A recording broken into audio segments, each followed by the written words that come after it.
Hey, I'm Jim Smallman for Progress Wrestling in the United Kingdom. You are listening to Knockouts and Three Counts, and they're good dudes. Ladies and gentlemen, welcome to Knockouts and Three Counts. Knockouts and Three Counts! What's up, dude? Yeah, today pretty much fucking sucks. But, yeah, I'm good. How are you, man? I'm great, man. Glad to have you able to call in, man. But, yeah, we're here with another episode of Knockouts and Three Counts. Yeah, I figured I'd call in on my drive home from Ypsilanti. All right, well, it's good to be able to get you on the show, man. So why don't you go ahead and make any announcements real quick that you got, sir? Oh, man, I ain't got nothing, man. Only thing I got is a little, totally unshow related. But, man, I've had a rough last couple days, man, and to all you guys that are listening or are going to listen to this, man, if you get the time, man, make sure you go and let those around you know that you love them, dude, because life is short. That's all the more I'm going to say. But you can find me on Twitter and Instagram at Detroit Knockout, at Detroit NOKOUP. Make sure you check out Clash this weekend.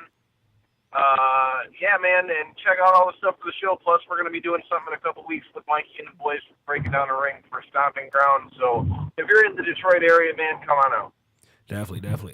Glad you mentioned the Clash, man. Make sure, yeah, like you said, come out to Clash this Saturday at the Brownstown Trade Center. The show starts at 7:30. Detroit's own AK-47, Miss Allison K is going to be on that card. RJ City will be there. Raven is going to be there as well. Raven? Yes, sir. And then all your Clash regulars like Lotus and Maserati Rick and Petey Williams will be there as well. So make sure you come on out June 8th at 7:30 to check out Clash Wrestling. Well, I thought I was going to be rolling solo today, but now I got you on the show, man, calling in, so we can still touch on these topics that I wanted to bring up. But we're going to talk a lot about my trip to Vegas for AEW Double or Nothing. We're going to talk a lot about AEW, their effect on the wrestling business, surprise return of John Moxley. We're going to talk a lot about that and jump into his effect into the wrestling business. But I wanted to start off with a little bit of MMA because there is a pretty big card coming up this Saturday. Hell yeah, it is. UFC 238 in Chicago. Disappointed I got to work that day, or I would have went. But real quick, have you watched any UFC in like the last month? I saw what happened with Gus and them last weekend, and I saw Gustafsson retire. Right. I've been watching. I haven't been watching as diligently as I have, but I can promise you I'll be watching that fight on Saturday. Okay. Yeah, I'm looking at the card right now, man, and honestly, from top to bottom, this is a stacked card. I mean, looking at the UFC Fight Pass prelims all the way up to the main events, the two title matches at the top. It's really a stacked card. There's a lot of great fights on this one. Let's jump into a couple of these fights real quick. One that definitely interests me is Aljamain Sterling versus Pedro. I don't know how to say his last name. Manholes, I think. I apologize if I brutalized that name, but. Yeah, what's your thoughts about Aljamain Sterling? He fought one of our guys not too long ago. I mean, look, dude, I told Aljamain this when we were trying to get him to come on the show with Cody. I am a fan of Aljamain Sterling. I think the guy is really good. I think he's been underrated for a while, and I'm always down to see the guy scrap. I mean, I've always been a fan of his, even though he may not like us as much as Cody. But hey. Yeah, that's just so you people know, I'm trying to get you the big name guest here, even if they tell me to fuck off the process. He didn't tell you to fuck. He didn't tell you to fuck off. He just kind of said "fuck you" a little bit, you know. I'm gonna say he did without saying "fuck off," pretty much. Right. Yeah, that's a fight I'm definitely looking forward to, man. I've seen Pedro fight before. He's going to be a tough challenge for Aljamain, but I'm thinking Aljo pulls this one off, and I think this will be a big one for him to get his name out there fighting on ESPN.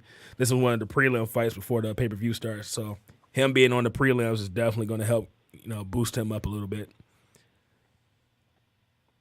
yeah, like I said, man, I'm a fan of Aljo, so I'm cool with seeing him fight. Yeah, and then another fight on the prelims, Karolina Kowalkiewicz versus Alexa Grasso. Once again, packed card, man. To me, this could have been on the pay-per-view itself. Okay, so here's my thing. Okay, with that fight, I want to know where you see that one going, because that one's a tough one for me to call. Because Karolina can strike, and Grasso's still kind of on that upstroke. I don't really know I honestly don't know who I'm a pick in that one, to be honest. It's definitely a tough one. You kind of, every now and again, you'll see who the UFC is getting behind. You know who they think is going to be the next one. And I definitely think Alexa Grasso is that next person that the UFC is looking at as being a major contender. She's worked her way through Invicta. She's working her way through the UFC right now. I'm not. Well, and that's the. Oh, go ahead. Well, and that's the thing, though. I mean, she very often. I mean, like you said, there's people that sometimes you'll see. Maybe the UFC push with. I don't want to say push because it's not like pro wrestling. At the end of the day, you gotta be good in the cage. Right. But that being said, I mean, you can always kind of see the ones that are putting it behind it. I mean, with Grasso, I mean, she's a good-looking young woman. And she's, like you said, she's fought her way through Invicta. She's fighting her way through UFC. So at least this one, I feel like, even if the UFC is pushing her, I mean, it's not for her lack of winning. Right. But the thing is, in 2 of her last 3 fights, she's lost. And she's lost to some of those top women in her division, like Felice Herring and Tatiana Suarez. Those are her only 2 losses. So, and I would put Karolina Kowalkiewicz in that same tier as a Tatiana Suarez and a Felice Herring. So the question is, I guess the question going into this fight is she ready for that next level, or does she still need to, improve her game and work on something so that she can finally make it to that level? I have a hard time picking against Karolina Kowalkiewicz myself. Yeah, that's a hard one to pick against. I mean, especially if we're picking them, I'm gonna go I can't say Kowalkiewicz, whatever. Karolina Kowalkiewicz. I can't spit that out right now, but yeah, I'm gonna go with her. I'm gonna go with her in this fight, just purely off the experience and Grasso's track record. Like you said in her last few fights. But that being said, I mean, dude, let's face it. That's going to be another good fight. That card's got a lot of good fights. Definitely. And I just mentioned Tatiana Suarez is one of the people that Alexa Grasso lost to. She's also fighting on this card. It's going to be the main event of the prelims on ESPN. She's going up against Nina Asheroff. What are your thoughts on Suarez and Nina Asheroff? I think Suarez is going to tear her up. You know what, man? I didn't want to, be that blunt about it, but yeah, I kind of agree with you, man. Tatiana Suarez is. I'm sorry. I don't mean it to be a dick. Clearly she's good because she's not in the UFC if she's not. But right. I'm sorry, dude. This might be an unpopular opinion, but I think a lot of the reason why she's got kind of some of the names she does is because she stays the champ. So how do you really feel? That's just me. Don't get me wrong. I'm not saying she's not good. That's not at all what I'm saying. I just don't think she's on the same level as a Tatiana Suarez. And well, I kind of agree with you. Tatiana Suarez is she's a different kind of person, man. Just face it, you agree. You just are glad that I said it first. I can't deny that at all. Exactly my fucking point. I was going to say, we've talked about this before. Don't try to act all brand new now. Yeah, you look at Tatiana's resume, man. She's defeated Amanda Bobby Cooper. She's defeated Alexa Grasso, Carla Esparza, and these were finishes. So Tatiana, I think she's right there for a title shot, man. My guess is she probably gets the next one. If she gets this victory against Nina, it's another name to her resume. I think she's right there. I feel like she's got to win this fight probably once more. You think so? Yeah. Just because I don't think they see Nina as a big enough name for that. I mean, don't get me wrong. She's been on a win streak. I mean, she's been having some good fights, but I'm just saying I don't think that's the one that puts her over. Now, if she goes in there and just kicks the shit out of her, right? Then that could maybe do that. But I think for this fight, I think she's got to win it decisively. All right, well let's jump into the main card a little bit. I'm not gonna go through all the fights, just the three big ones. You got Tony Ferguson versus Donald Cerrone. This has potential to be the fight of the night.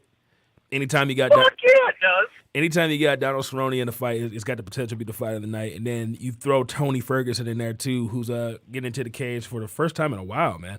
It cut out. Say what? Yo. Can you hear me? No. Kyle, can you hear me? Okay, we'll try that again later. I'll try that again. Well, she's gonna blame us, like, man, y'all cell phone reception sucks. Like, okay. But yeah, Tony Ferguson is going up against Donald Cerrone, and like Tony Ferguson is fighting for the first time in a while. I can't even remember the last time he had a fight. I looked it up real quick, but like I said, I think this definitely has potential to be the fight of the night. The question I think coming into this fight is going to be who's going to control where this fight takes place. Cerrone's more of a stand-up striker guy. He can wrestle, but he's more of a stand-up striker guy. His last fight was October of last year, so. And Anthony Pettis. All right, let's see if we can get Kyle back on here. Kyle? Yeah, I didn't do anything. It cut out on me. I was talking away. Yes, the cell phone reception here at the studio sucks. Well, my phone was still on, though. My phone didn't drop it. It just went dead. I heard you talking, and my shit went dead. Randy owes me a beer. I told him I told him you're going to blame us for this. But yeah, dude, I don't know. That Cowboy Ferguson fight, dude, I ain't been that excited for a fight in a while because if it does what it should do on paper, boy. And I'm going to say this right now. If Donald Cerrone beats Ferguson and don't get a damn title shot, that shit's fucking rigged. Well, I already think it's rigged, but that's neither here nor there.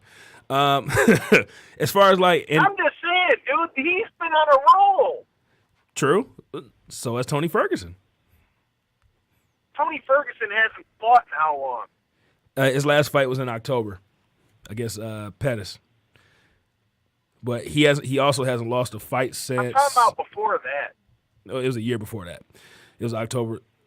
Since October of 2017, he's had 2 fights. They canceled the Khabib fight twice. True. But you can't deny the fact don't that the get guy me hasn't wrong. I lost. understand he was hurt. I'm not saying he went out or nothing. Right, but you also can't deny the fact that he hasn't lost a fight since 2012. So no, Ferguson's a beast too. Don't get it twisted. I'm not saying he's a scrubber that he doesn't deserve to be getting a title shot. I'm just saying, like, Cerrone is like the most active fighter in like any fight sport. True. And he's winning. True. So my question is, how do you see this fight going? Do you see Tony's wrestling being the more dominant thing? Do you think Cerrone keeping it on the feet and striking? You think that's going to be, the winning factor here? What do you see? So this fight's a tough one all around because Tony Ferguson's got great jiu-jitsu, but people forget so does Cowboy. Exactly. And I feel like their jiu-jitsu is going to kind of. I think their jiu-jitsu probably will cancel each other out. So they're just going to throw it in hands. That being said, I think if I had to give an edge to anybody on the ground, I'd say it's Tony. But I just kind of feel like with the type of dudes that these two guys are, I would say that I see this fight turning into a bloody war, whatever that looks like. Right. So So I really feel like it could come down to the stand-up, because even though they might not be 100%, even in the jiu-jitsu range, I think they're close enough that I think it's going to come down to the striking. And Tony is extremely durable, but I think Cowboy is more technical. And even though I'm a huge Ferguson fan, I got to go Cowboy. Yeah, I'm gonna go Ferguson in this one. I just think he's, at a level right now where I think only maybe like 2 or 3 people can beat him. Khabib being one of them. I can't argue that. So I can't argue that. Yeah. And don't get it twisted. I agree with you. I think he's on that level. I just think the thing that makes it different for Cowboy is his activity level. Right. And then, now we don't know how much Tony's been training, but I mean, again, the same way you hear it talked about pro wrestling, it's the same in MMA, dude. If you're not in the cage, bro, you're not in the cage. You can spar as much as you want, but it's not. To me, it's not the same. I hear you, but I also think that Cowboy, he only has, I think, a little bit more to go, man, and eventually. Oh no, he ain't gonna be around for a ton longer, I don't think. Right, but eventually, man, all those fights are gonna start catching up to him, and Tony Ferguson, I think he's just at just a high level. I think he's at a championship level right now, and Cowboys trying to prove that he's at that top. Him too, though. What's that? So don't forget, Tony's got some miles on him too. True, but he's also, been kind of healing up. While Cerrone had a fight less than a month ago, so I don't know. I'm going with Cowboy in this one, man. All right, let's. You're going with Cowboy? I mean, I said you're going Tony. I'm going Ferguson. Okay. All right, that's a women's flyweight match. We have Valentina Shevchenko defending her flyweight championship against Jessica Evil Eye. What you got? I'm going to go underdog on this one. I'm going to go Jessica Eye. Really? Yeah. Any reason? I don't know. Really, dude, I think Shevchenko probably is the better of the two fighters. I agree. But I just think, I don't know. I think we could see an upset. We think we get a Joshua Ruiz situation. What's it? So you think? I can see that.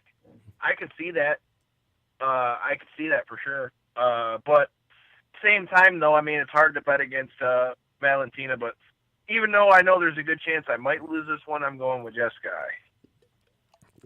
Well, I'm rolling with Shevchenko. I just think she's probably one of the best pure fighters in the business right now, man. I don't see her losing to Jessica Eye right now.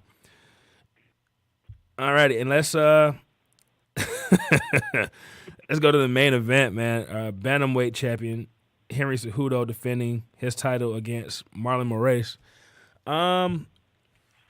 So I'm confused. I'm going Cejudo. Me too, but I'm confused. So Cejudo is a double champion, right? Yep.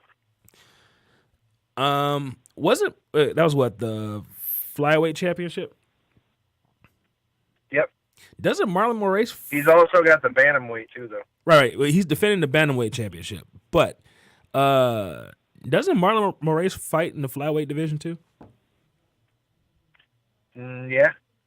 So okay. And then there was all this talk about them getting rid of the flyweights, right? Yep. But yet you're still having flyweight fights.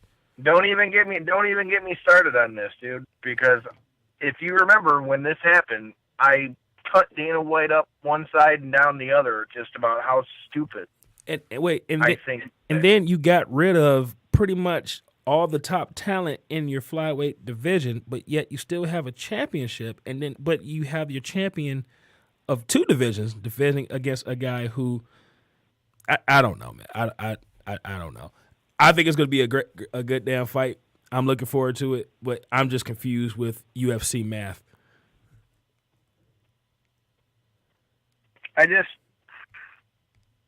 You already know my thoughts on this kind of shit, so no sense in going down the rabbit hole, but I think it's fucking dumb. And I feel like you just shit all over all the flyweights.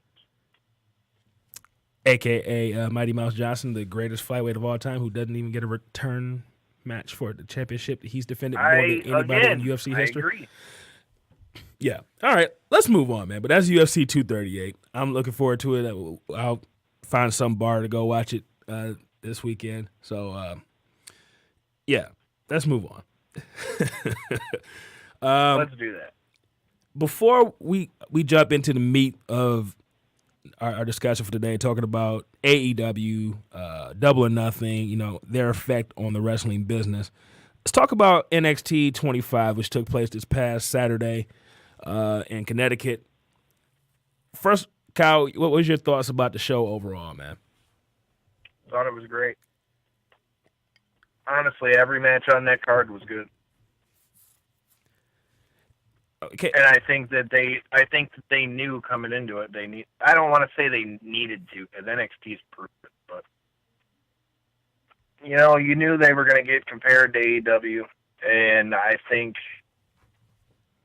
don't think that they were going to be able to compete on the shock and awe factor, considering AEW's new. But I think as far as an overall show, dude, I fucking enjoyed watching it. Yeah, me too, man. I haven't heard any of the numbers as far as like how many tickets they sold, whether that building was sold out or not, all that good stuff. But and you really couldn't tell because whenever NXT broadcast, they black out the crowd, so you really can't get a good judge just by watching like how many people are there in that arena. But that crowd, was on fire as usual. I thought from beginning to end, it was a great card. Honestly, going into it, I thought this was one of the, I don't want to say weaker cards, but on paper, it wasn't one that just, really popped to me. But the thing with NXT, man, is like this is their 25th takeover. I cannot think of a bad takeover that they've done.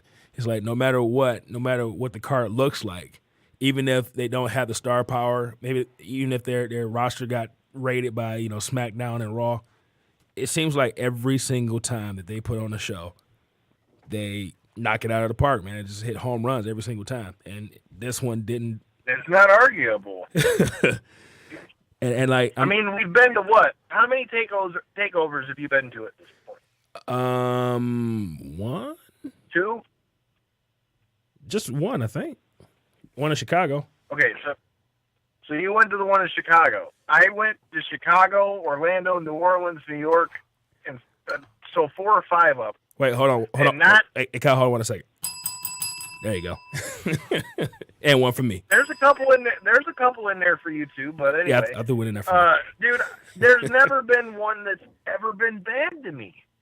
Like, dude, every time I've ever been there live or watched it on TV, I've literally enjoyed them. And you can't say that about, like...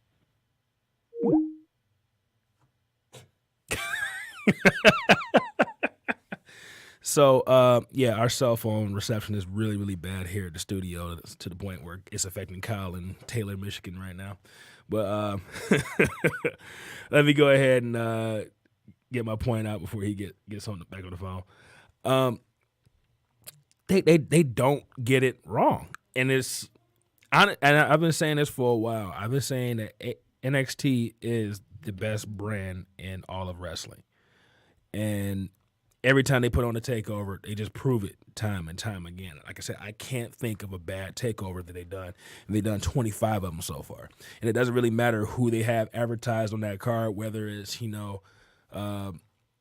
after, they've had their talent roster rated and the card just doesn't look good. They put on a great show every single time.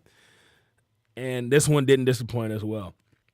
And coming up tomorrow, well, as we're recording this on Tuesday, tomorrow, which is Wednesday, we're going to see the other two matches that was on this card, the two dark matches, Keith Lee versus Kona Reeves and Mia Yim versus Bianca Belair. I'm definitely looking forward to seeing those and seeing how that crowd reacted to those matches as well. But let's go ahead and go through the card here real quick. First match was Matt Riddle versus Roderick Strong. They had a really good build-up to this one.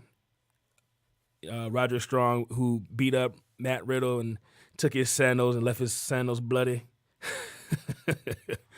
They, like I said, I think it was a really good build up to this match, and they just delivered. It's hard hitting. Matt Riddle with his MMA background, he definitely displayed that. Roderick Strong, I think, is probably one of the best pure workers in the business, hands down.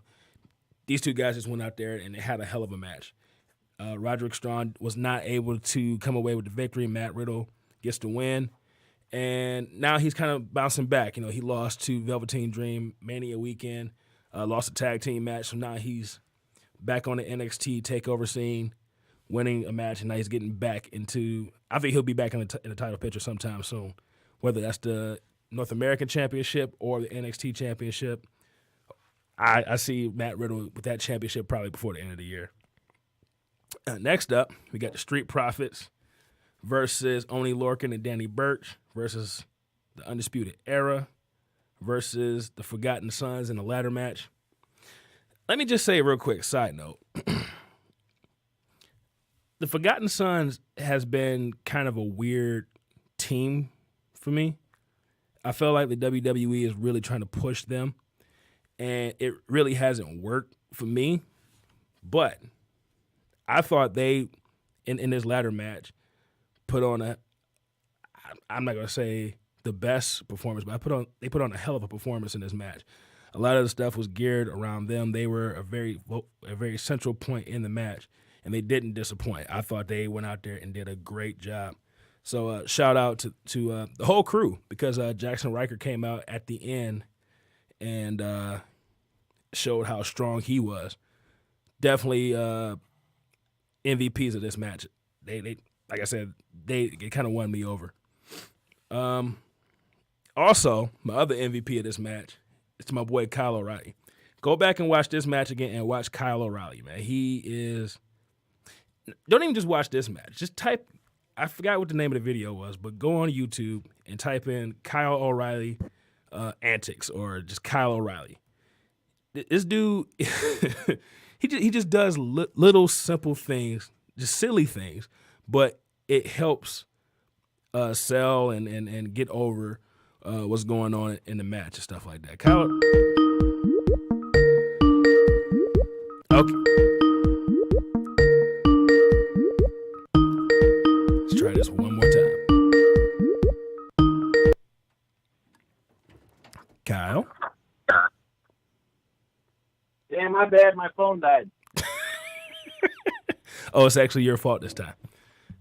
No, that one was my fault. I got home and I was like, shit, why did I not have my phone on the charger this whole time I've been flapping my gums? Man, all right, real quick, man, what was your thoughts on Riddle versus Strong? And then I'll get back to the tag team match. Dude, it was fucking great. It was fucking great.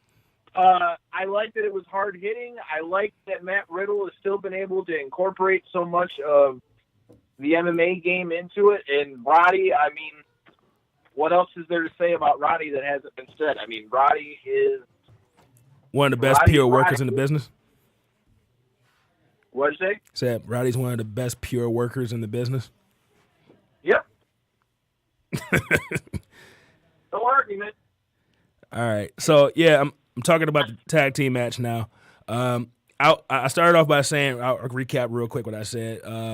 The Forgotten Sons, to me, it hasn't really worked, but I thought in this match they definitely were very important parts of this match and did a great job. Along, not just Wesley and Steve, but Jackson Riker as well. And then I was just saying that go back and watch what Kyle O'Reilly was doing in this match. Kyle O'Reilly was taking all kinds of bumps. Dude, holy shit. Kyle he was like a Terminator. Kyle O'Reilly was, to me, the MVP of the whole match, man. That guy. And then, just for fun, I was telling people, go YouTube like Kyle O'Reilly antics, or just YouTube Kyle O'Reilly and just watch some of the stuff he does, not just in this match, but just in general. He just does stuff in the background. Anytime that Undisputed Era comes out, I'm always watching to see what Kyle O'Reilly's going to do, because he's doing something weird, something silly. To me, he's just one of the best, man. Dude, we talked about this when he was wrestling for Evolve before he got signed. I think Kyle O'Reilly's been underrated for a long time, and I like the fact that he's a jiu-jitsu practitioner too, and I love how he moves that into his work. And he plays a mean air guitar, man. Fuck yes, man! That kicks that he's got, boy, you watch out. Exactly. But the Street Profits got the victory, man. I didn't think they were going to put the belts on them, man. I was surprised, but I was glad to see them get the championship, man.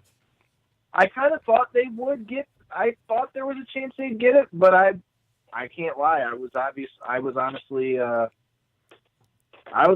surprised by it too. I thought that Undisputed Era might keep a hold of it, especially with Bobby Fish and Kyle O'Reilly being back together as Red Dragon. Yes, sir. But that being said, has there been any more word on Bobby Fish yet? I haven't heard anything, man. I'm not even sure what happened, man. I know. Like, I didn't either. When I saw him in the sling, I'm like, what the hell? Right. Hopefully it's just like a precautionary thing, but no, I haven't heard anything, man. Well, let's hope the fact we haven't heard anything, let's hope that's a good thing. Definitely.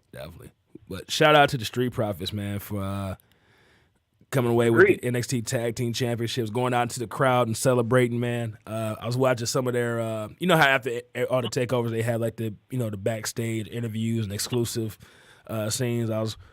They had 2 segments on there, man. They're great, man. I see them kind of like how I saw like the New Day. 2 guys that are just really just out there being themselves, having fun, and involving the crowd too, man. I'm a big fan of them, but I'll say the same thing with them like I did about the New Day. I think especially now that they're champions, I want to see a little bit more of I don't want to say a mean streak, but I want to see them in more of a serious light. I agree. I definitely agree. I just think now that you've made them and kind of put them over as the champion now, they can't be doing all the ha-ha shit all the time. Wait, real quick, shout out to Alicia for watching. No, I'm not alone. Mr. Collison is on the phone. Well, he for as long as he can till his phone dies again. But the first one wasn't my fault, I swear. Right. Yeah, once again, man, shout out to the Street Profits, man. I'm big fans. And shout out to Larkin and Danny Burke, man. That NXT we went to in Chicago, man, they went up against the Undisputed Era, and a lot of people went into that match, nobody wants to see this. And they ended up stealing the show that night. So underrated, dude. What's that? They're so underrated. They are. They definitely are, man. So that's why I'm giving them their props now, man. All right. Yeah, I think they're really underrated. So, yeah. Now let's talk about another MVP of NXT, man. Mr. Velveteen Dream defending his North American Championship against Tyler Breeze. Your thoughts? I was glad to see. Okay, so I liked it, but I didn't like it. I know that sounds contradictory, but it definitely is contradictory. Here's why I say that. I liked it because I'm glad to see Tyler Breeze get the shot that I think he deserves. Mm-hmm. But that being said, I don't think that there was enough of a. I don't think they put enough emphasis on it to show like how much shit Tyler Breeze really has done. I don't think that they built him up enough. But at the same time, I thought it was a good match. I expected it to be a good match, especially with 2 people that are in the ring. I mean, I expected it. The Dream, I've said it till I'm blue in the face, dude. I'm a big fan of his. I think it's another good win for him over a quality opponent. And, yeah, man, I honestly, here's one for you. What do you feel about now that they're essentially like putting all the brands together? What if we start seeing people going to NXT instead of, to Raw or SmackDown? I mean, I think that's definitely coming because you have a lot of talent on Raw and SmackDown that's not being used, like Aleister Black and Ricochet. But yeah, I could definitely see that, man. And I think this is just kind of the start of it. I could see them, mixing in one of these matches. I could see like a Keith Lee versus Luke Harper coming up at a takeover, or just on television, something like that. Just something to help, give their NXT people some experience and some big matches.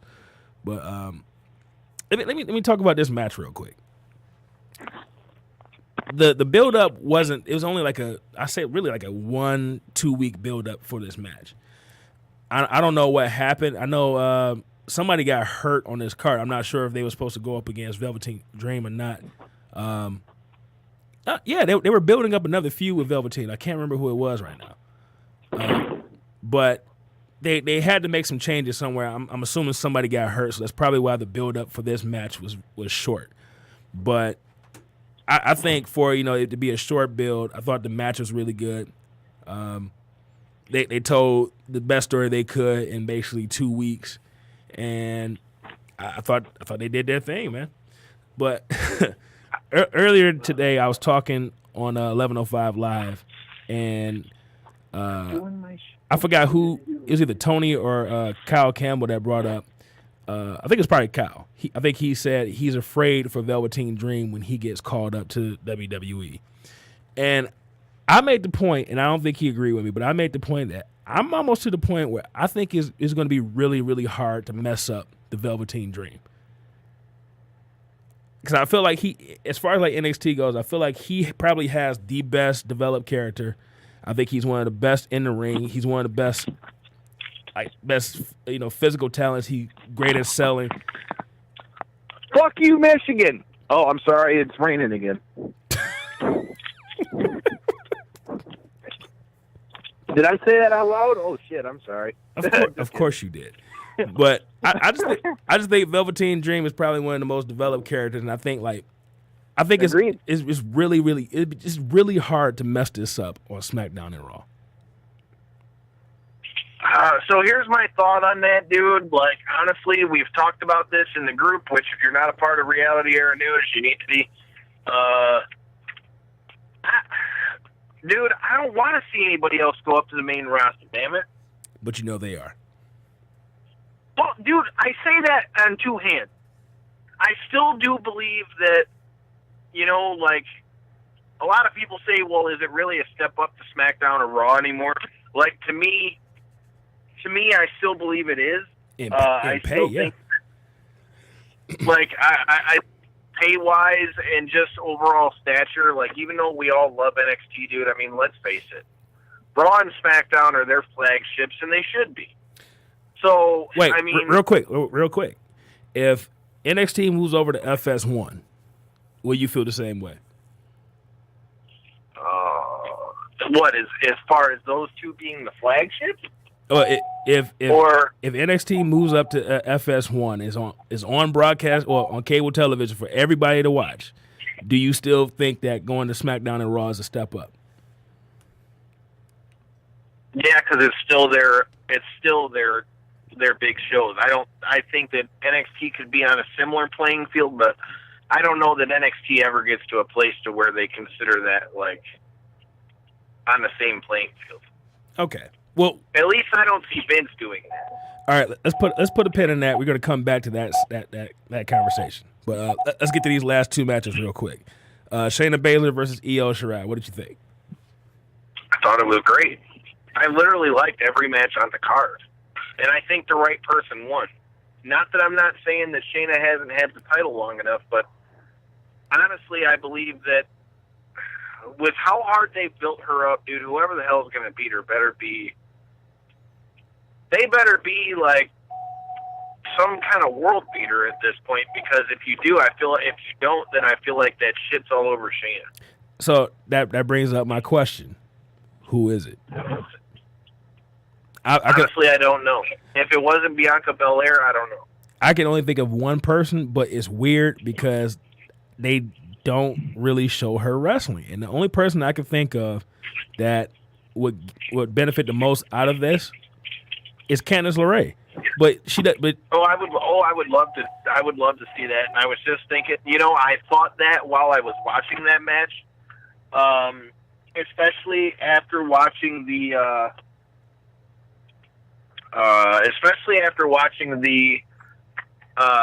thing that they did leading up to that with Gargano and Cole. Yeah. I think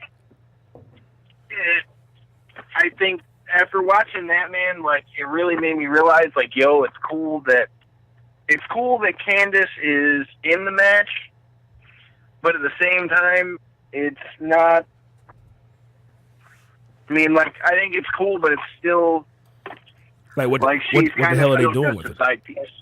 They got to do something with her between now and I say SummerSlam to get her, on fire for a title match. But I think she's really the only person that would benefit from beating a Shayna Baszler right now. I think if Bianca Belair was to win it, I don't think it would have the same impact if she had done it like in one of these last two matches. I think it's got to be Candice LeRae, personally. I mean, really, who else left? I don't see anybody else. I mean, who else really is believable? Right. And once again, Vince McMahon rated their whole roster. All right, main event, Adam Cole versus Johnny Gargano. Let me go first. Dude, match was great. They had a spot in the middle of this match where they were mirroring each other with super kicks and kicks to the knees that I thought was amazing. I thought that the end sequence with Adam Cole pretending like he was calling out the Undisputed Era was great booking. And at the end of the day, man, I just thought this was a great match, man. And shout out to Adam Cole for winning the championship. And, you got the final word, sir. Can't really. I really can't argue that, dude. I mean, all in all, dude, they absolutely fucking killed it. Like, I mean, flat out, that match was insane from front to back to me, man. That match was great, and like my favorite thing. So, did you notice how they kept trying to go for Adam Cole doing the Panama Sunrise? Yeah, whatever the hell they're calling that, but the Canadian Destroyer. But doing it off the top rope, like, dude, I mean, doing it outside of the ring, like you said, dude. I mean, that match is just. I don't even know what to say. They killed it. I expected them to kill it. I don't know, man. I enjoyed it, and I thought it was a great way to end the show too. Although, again, fuck, man, how come Gargano keeps getting the shit end of the stick? He's the lovable loser, man. He's the lovable loser. Fuck you. That's his role, man.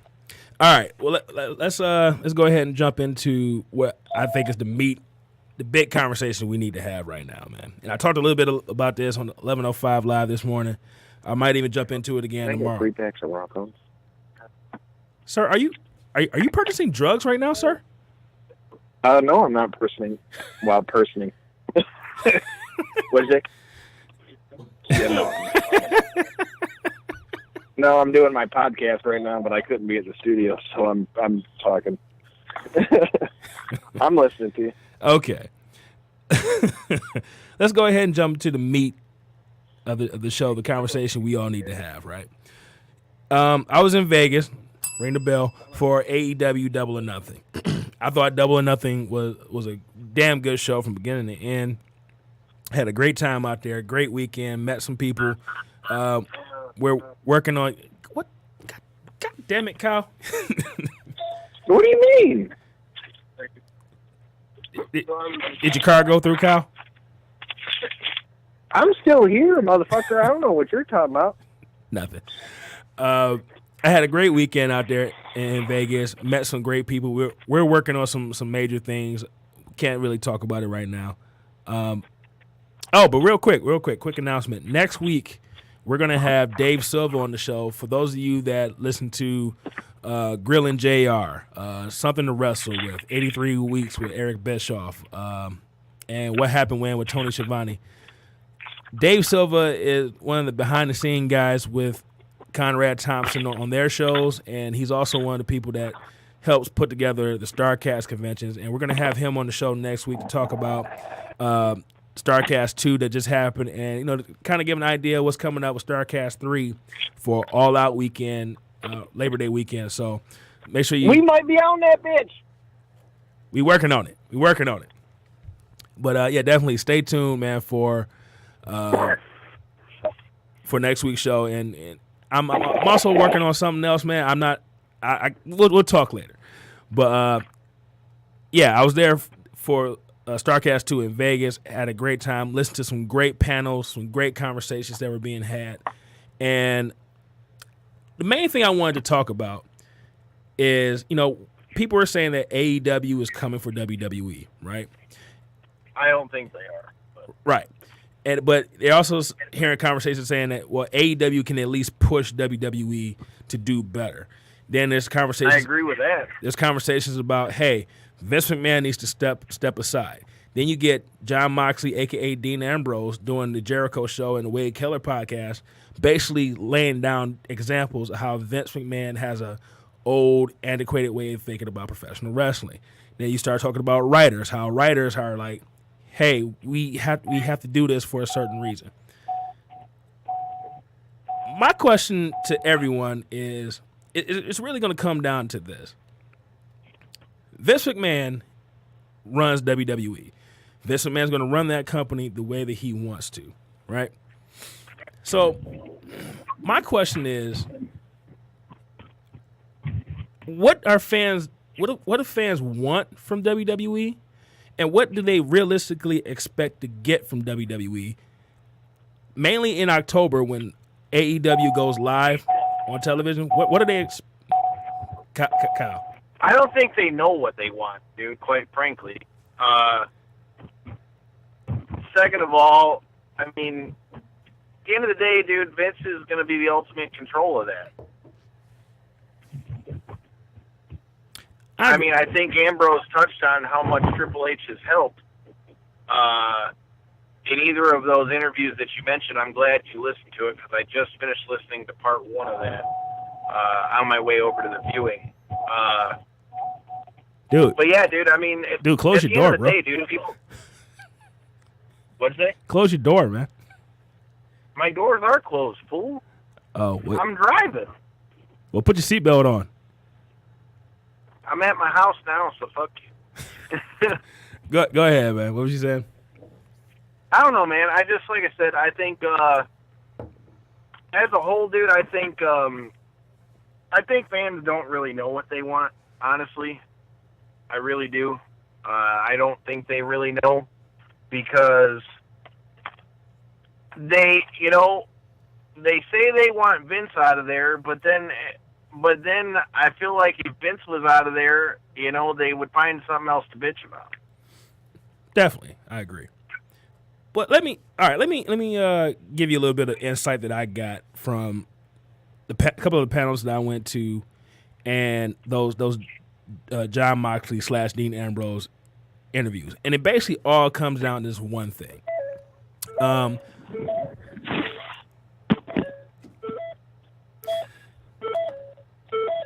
Kyle, close your door. Oh, shit. All right, but basically it comes down to this one thing. And my man Kaz, who has his own podcast, and if you know about Wale Mania, he's one of the people that helped put together Wale Mania, and he was also a writer in the WWE. He wrote a lot of stuff for the New Day. He wrote for Bobby Lashley and Leo Rush and many other things too. But he said it best with this one line, and it was, when those writers are in there writing, they're writing for one person, and that person is Vince McMahon. They are not writing for WWE fans. They're writing for Vince McMahon. And the reason why is because if Vince McMahon doesn't like it, it's not going to be put on television. So in a way to say it, Vince really doesn't give a shit what you want. It's basically, if he doesn't like it, he's not going to put it on TV. And I got that from listening to him talk, and I got that from Dean Ambrose too. So my question is, as a fan of the WWE, if that is the case, if basically the writers and look, the writers hear what you're saying. The writers are almost hurt that they're the ones that's being blamed for it when there's nothing that they can do because it's Vince McMahon's company. They want to write better stories.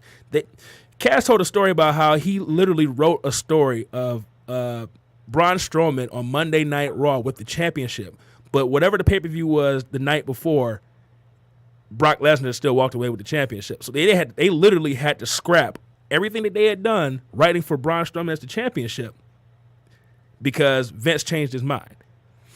So knowing that, why would you write something knowing it's not going to get on television? You have to write for Vince McMahon. So wrestling fans, now that you know that, now that basically the writers aren't writing for you and it doesn't really matter what you want, it's all what Vince wants.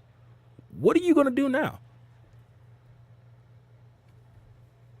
That's my question. I mean, see, so here's the thing with that. I listened to both the interviews you're talking about too. Right. And I definitely think that there's a lot of validity to what Moxley said. Right. I don't know that I would go as far to say that I feel like Vince doesn't care what the fans want, as much as I would say that I think Vince... Look, you also heard, you just said it in your last sentence. Vince has a lot of yes men around him. And I don't think it's as much that Vince doesn't care what the fans want. I think Vince has so many people around him telling him that whatever he's doing is so good, even if they know it's shit. Because if you listen to the same interview, they talked about how some of the writers told Ambrose, yeah, we know it sucks. But here's the thing. So the writers know it sucked, and I know that because, like you said, it was in the Ambrose interview, and I literally was sat in front of one of the former writer. He was saying the same thing. It's like, dude, we write stuff, but if Vince doesn't like it, it's not getting on TV. So basically, Vince is the audience. Those writers aren't writing for the fans or for the talent themselves. They're writing for Vince McMahon. So that's how you get a pooper scooper line. That's how you get Dean Ambrose in a gas mask, because Vince finds that shit funny. And that's what my man Cass was saying. Like, Vince has like this toilet sense of humor. He loves toilet humor. So that's how you get, the Revival shaving backs and stuff like that. That's how you get this silly shit on television. So as a fan, this is not going to change because Vince is not going to give up control of this company. So as a fan, you can complain, but it's not going to change. Remember in December when all four of them, Vince, Stephanie, Triple H, and Shane was in the middle of that ring, and they said, we're going to change things? Has things really changed since then, or is it still a lot of the same stuff? I would say some have, but it ain't what they told it to be. It's still the same stuff. So it's not going to change. I think, and this is where I think AEW can be so crucial for the wrestling business. Honestly, and Ambrose, again, I hate to keep quoting the Ambrose interview, but, I mean, let's face it. Once WCW is out of the way, people can say TNA all they want, but, dude, Vince hasn't had legitimate competition since, 99. You guys should probably start wrapping up before Tony calls in. All right, can we get like 5-6 minutes? Okay, cool. Go ahead. Yeah, so, I mean, essentially, dude, all I'm getting at is, Vince hasn't had real competition since 1999. To me, I think, if anything, I don't believe that AEW wants to compete with Vince, but I think them putting some legit pressure on him could actually make the product get better, because maybe then that may be the only thing that might make him see some of the error of his ways. And that was one of the things that Dean Ambrose said. He's like, I have friends there in WWE. I'm not trying to put them out of business.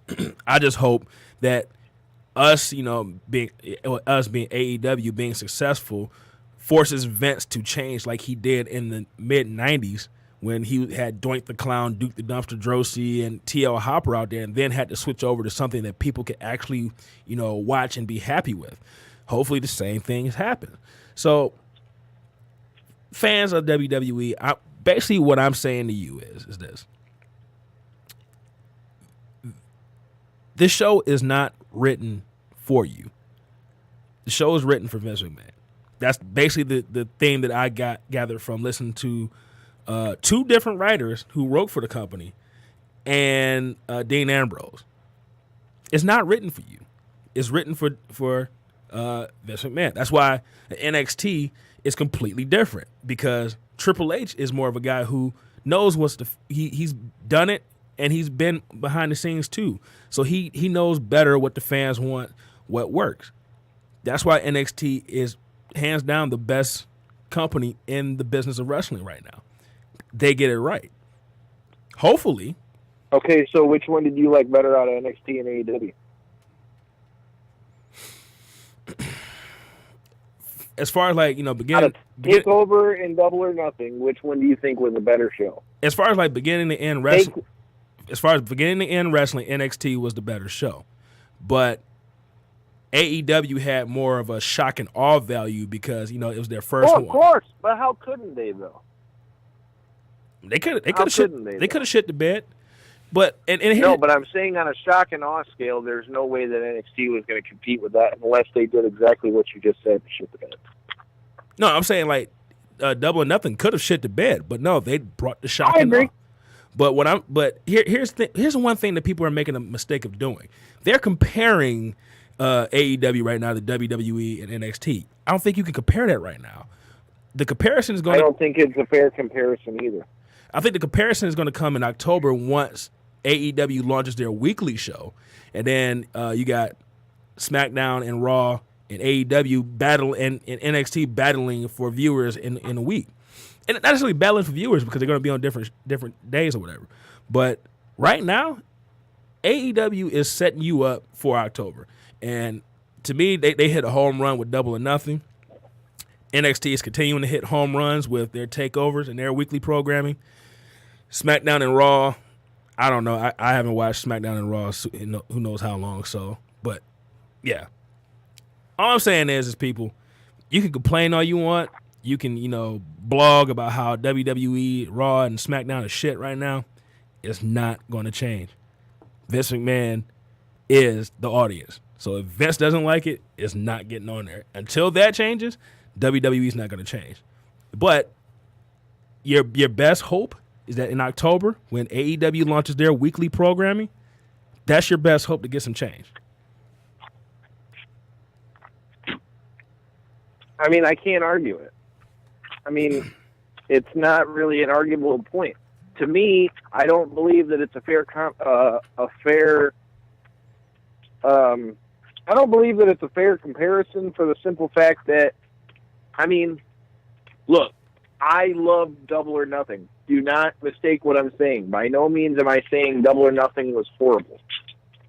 That's not at all what I'm saying. But what I am saying is that if you don't, until they have a little bit of a body of work behind them, like you said, with TV or, multiple pay-per-views that have done, which is one coming up this week, at the end of this month on the 29th. Yeah.